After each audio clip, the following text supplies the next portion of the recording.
മുസ്ലിം youth league സംസ്ഥാന general secretary P K. ഫിറോസിനെതിരെ മുൻ മന്ത്രി കെ.ടി. ജലീൽ തെളിവ് സഹിതം ആരോപണങ്ങൾ ഉന്നയിച്ചത് മിനിഞ്ഞാന്ന്. 3 പകലും 2 രാത്രിയും കഴിഞ്ഞിട്ടും മറുപടി പറയാൻ മുസ്ലിം ലീഗ് നേതൃത്വം മുന്നോട്ട് വന്നിട്ടില്ല. പി.കെ. ഫിറോസ് FBയിൽ വന്നു.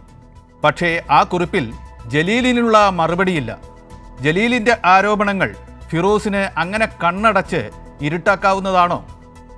കുന്നുകുലുങ്ങിയാലും കുഞ്ഞാച്ചി കുലുങ്ങൂല എന്ന മട്ടിൽ നിന്നാൽ മതിയോ ഫിറോസ്? പാലാരിവട്ടം പാലം തട്ടിപ്പ്, കാസർഗോഡ് ഫാഷൻ ഗോൾഡ് തട്ടിപ്പ്, നേതാക്കൾ തൊണ്ടിയോടെ പിടിയിലായ സ്വർണ്ണക്കള്ളക്കടത്തുകളുടെ പരമ്പര, മലപ്പുറം ജില്ലാ പഞ്ചായത്തിലെ കരാർ തട്ടിപ്പ്, കവളപ്പാറ ഫണ്ട് തട്ടിപ്പ്, വയനാട് ഫണ്ട് തട്ടിപ്പ്, ഇവയൊക്കെ പുറത്തു വന്ന ആ സന്ദർഭങ്ങളിൽ മുസ്ലിം ലീഗ് കൈക്കൊണ്ടത് നിസ്സംഗതയും നിഷ്ക്രിയതയും നിശബ്ദതയുമാണ്. അത് തുടരാനാണോ ആ രാഷ്ട്രീയ പാർട്ടിയുടെ പുറപ്പാട്?